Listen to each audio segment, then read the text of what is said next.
This is Dr. Rob Harder with the Nonprofit Leadership Podcast, Making Your World Better. What does it take to be an effective nonprofit leader today? What are the biggest challenges? What are the biggest obstacles? How should nonprofits fundraise in an economy that is constantly changing? All of these reasons combined led me to start this show. And it's my hope that through this series, people can learn not only what it takes to be an effective nonprofit organization, but to hear from effective leaders who are successfully making a positive impact in their communities. We hope you enjoy the show as together we hear how they are making their world better. Well, there's no doubt today, especially after this last year, that the first place people find out about your organization is through your website. Unfortunately, for many smaller nonprofits, they don't often have the budget to create, let alone maintain a quality website, which then directly impacts their ability to both fundraise and get more volunteers to support their work. 48 and 48 comes in. This organization is led by Sima Parekh, and they help to build quality websites for nonprofits who otherwise couldn't afford one. Enjoy today's show.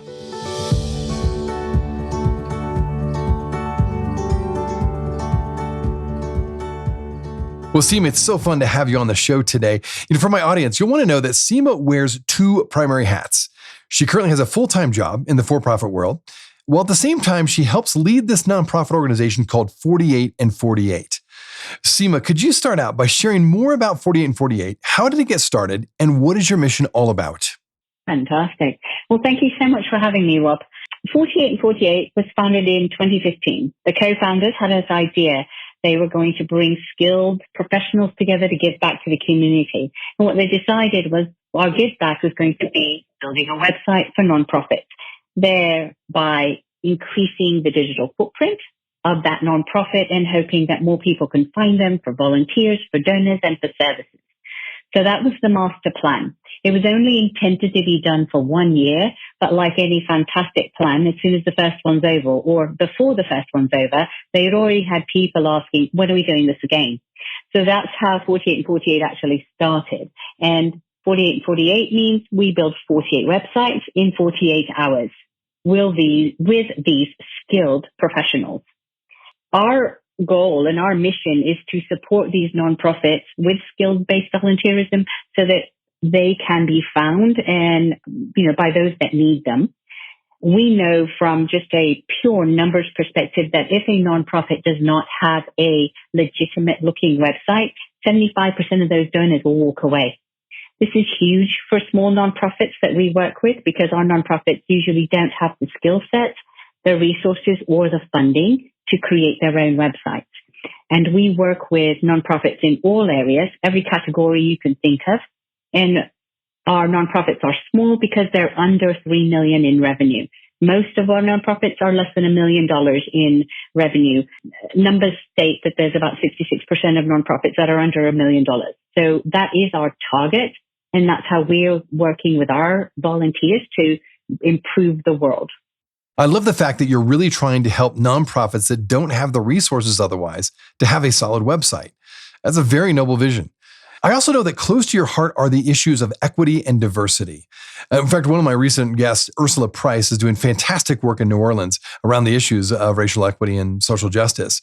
And as I talked to her about this topic, we were talking about how there is no doubt that starting last year, coming out of the George Floyd protest, our nation has been having more urgent conversations about race and equity like never before. And I know this is a topic very important to you, and you've been doing a lot of work around this for a while. So perhaps you could share why this work is so important to you, and how have you seen this emphasis grow over this last year? Right. So when 4848 started, we were an on-site hackathon style event, and we would move from city to city, and we would hold our events in these communities in larger cities, and then we are therefore giving back to that community. Volunteers from Atlanta would give back to the Atlanta community, New York, Boston, as it goes through. And we found that as far as nonprofits are concerned, they are always focused on the underprivileged. That's the target market for nonprofits. That's what the nonprofit is there for in the first place. Now, we do work with nonprofits that are with sustainability or animals or things like that. But then our focus mostly is nonprofits that serve the minority population and all persons of color in general. And what's really important there is that we know that there's an equity gap. We know there's an equality gap. We know there's social justice gap. And as the whole world is figuring that out slowly but surely, or, maybe in super speed now, just due to the events of last year, we feel like this is work that we've already been doing for the past 6 years. We built our 1,000th website at our women's event back in April. So we're a small organization. I consider ourselves to be Atlanta's best kept secret. But on the other side of that, we've already supported, and I guess we've already supported 1,000 nonprofits across the world. We live locally, but we act globally. We've built sites all over the world in different cities and countries. And I think that makes our world smaller. That brings volunteers together. That allows networking at a completely different level. If you are US based, but now you're building a site for someone in Nepal or Thailand or in Africa, there's a learning there that I don't think you can get by just reading in a book, right? So that connection, I think, is very important. And the way that we connect, the way that we raise awareness for our nonprofits, we educate our own volunteers, and then we're hoping that awareness and education will lead to the action as needed. When you are in the right place, you will know what to do. You will already be schooled or educated in things. We're hoping that not only do our events give a brand new website to a nonprofit, but it also builds this relationship for that volunteer to say, this is what's happening in this part of the world. And I did this. I built this website. It will make a difference, not just today, but for the next 5 years. It will be benefiting somebody. So it's really, really been very, very important to me and for our organization, 4848, to stand for something. And we stand for equality. We stand for equity. We stand for social justice. And our social justice event, which is launching on June the 11th, will specifically focus on nonprofits that meet those base requirements. We currently have over 300 volunteers signed up and teamed up, ready to go. We are a week away, exactly a week away from that event. And we're super excited to get going. We'll be right back. Hey, friends, thanks so much for listening to the Nonprofit Leadership Podcast. If this is your first time listening to us, I want to make sure you're aware of a whole group of other episodes with fascinating guests that I previously interviewed. Just go to our website, nonprofitleadershippodcast.org. There you'll find numerous interviews of nonprofit leaders from all over the country and even from different countries, all trying to make their world better.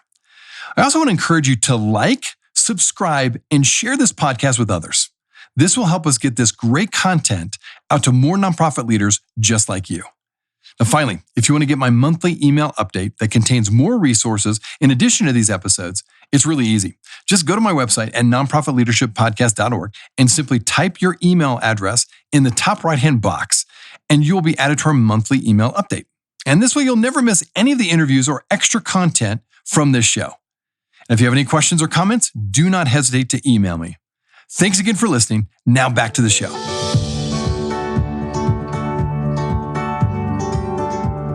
Okay, I'm glad you mentioned your special event coming up. So let's get into the details about that. Why did you start it? What do you hope to accomplish with it? And how can my listeners get involved if they want to? In the beginning, we were on site. We wanted to give back to communities. Then during the COVID year, last year for 2020, the pandemic put us in a situation where we had to make a decision. Do we continue to work in a small manner of some sort, or do we just shut down the nonprofit because we can't hold our on-site hackathon events? So what we did is we pivoted to completely virtual events. And as we pivoted to go completely virtual events, we found there was a different group of people that we could now touch. Those that could not necessarily show up at an event space were now available to do anything online in whatever time zone and whatever country. So we found a new group of volunteers there that were ready to support our initiatives. We took that and we said, all right, since we're not doing city to city, we're going to be initiative-based. As our initiative-based event started, we decided that we needed to make sure that we stood for something and promoted something. So we started this year by promoting the women's event and just skilled-based volunteerism for women, showcasing their talent, where all the sites were built by women, which was a amazing success. And now with the social justice event, we specifically focus on social justice issues, equality issues, and equity issues. And that is our goal. So at the end of our June event, we will have worked with 300 plus volunteers, all focused on those issues because they can do something to make a difference in the life of these nonprofits. They can help them. They can help improve their digital footprint. They can make sure that they've done the best thing that they could for a website so that they can be recognized. They can receive the grants that they need because a lot of grants are tied to having a website, and not just a website, but a legitimate looking website. So in that way, we are helping all the way around. Because our event is a week away, our registration for this particular event is closed. We typically close registration about 3 weeks ahead of time simply because we build our teams and there's training and work going on. But anyone can find out about the events that we have coming up for the rest of the year by going just to our website at 48and48.org. And they'll go to the events page and they'll be able to see this event because it's still up, and our global event, which will be hosted in October. I hope that your listeners will see a value with what we're doing. We do look for very, very specific skill sets because obviously we're building a website.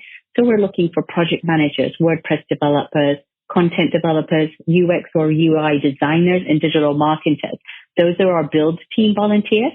And then outside of build team, we always have a planning committee and a logistics committee. So those are our event volunteers. So there's something for everyone to do. If you want to give us a few hours of your time, I promise you we'll find a way to use it.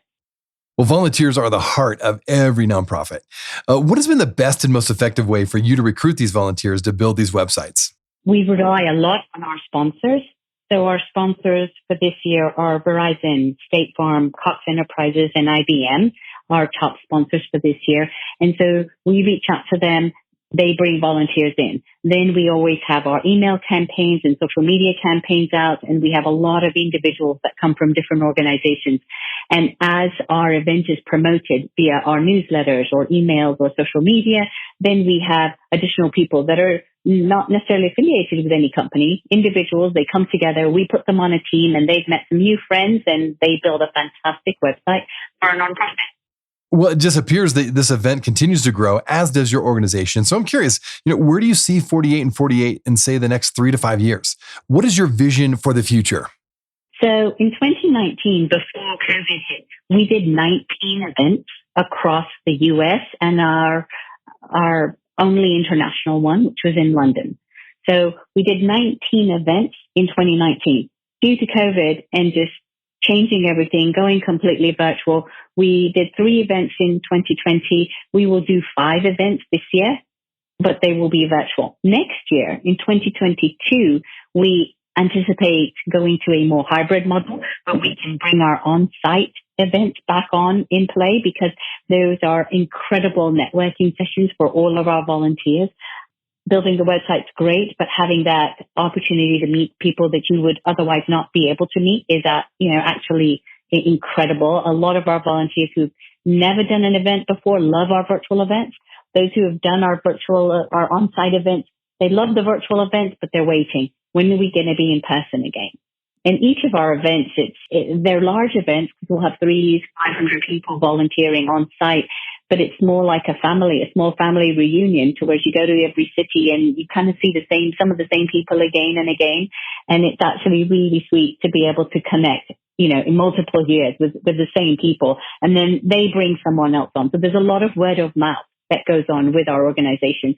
So we're hoping that by even talking to you, Rob, here, that your volunteers will say, this is something that we want to get into. This is something our company should get into. We've got these skill sets. Let's go figure out how to build a team or take a team to one of the events. And it's infectious. You come to one and you just don't leave, right? You just keep coming back. Well, I love your vision. It just comes out of you very naturally. And I'm impressed with how quickly your organization has grown, despite the fact that you're also doing another full-time job on top of that. So way to go. Now, again, give us the date and time of your upcoming event and where can people find out more about it? Great. So June the 11th through the 13th, we have social justice event. To get involved and to get more information about the event, please go to 48in48.org. navigate to the events page, you'll have all the information. We are hosting the event on an online platform called Wahi. That's WAAHI.io. So our event will not only be just a build event, but will also provide opportunities where we have breakout sessions. Specifically, we will have a allyship roundtable. Our keynote speaker is from one of our previous nonprofits, so we're super excited to have him on board as well. His name is Nathaniel Smith. And then we will also have different sponsored events that allow our volunteers to do something fun, to network. We're just super excited about all of those things that are going to happen over the weekend. So there's a give and take. There's an education component. We will have Dr. Crawford from the Morehouse College here in Atlanta speak to the King Papers. So there is a special exhibit that is at Morehouse College, and so she will take our volunteers through that session. Our nonprofits also receive training at our own event. So starting on Friday, we do a kickoff, and on Saturday, our nonprofits are invited for Impact Labs. So once we hand them a website, they end up having to be able to figure out, they have to figure out, well, what do I do with it now? Well, we'll teach you. We'll teach you WordPress 101, how to make changes to your website, change your photo, change some text and things like that so that you become self-sufficient. We teach them about branding and SEO and things like that. So we have a little working session for our nonprofits as well. So it's not like we're just leaving them alone. So there's a lot that goes on through the weekend. So if anyone is interested, please get in touch with us. And if you want to just come and look and see how it goes, attend some of our sessions, we can set that up for you. Well, I love your heart for not only equity and diversity, but for wanting to help out these smaller nonprofits that are often so under-resourced, but are doing great things. So thanks for helping them get the word out about their organization and improving their front door. Thanks again for being on the show, Sima.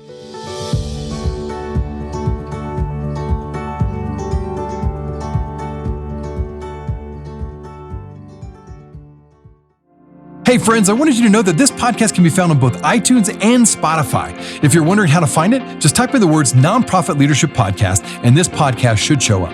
We also encourage you, when you go on iTunes, let us know what you think. Give us a review. Give us a rating. We would love to hear what you think of this podcast, and your feedback will help expand this podcast to get it out to as many people as possible. You can also find other resources and interviews of past guests on my website, nonprofitleadershippodcast.org. Again, that website is nonprofitleadershippodcast.org.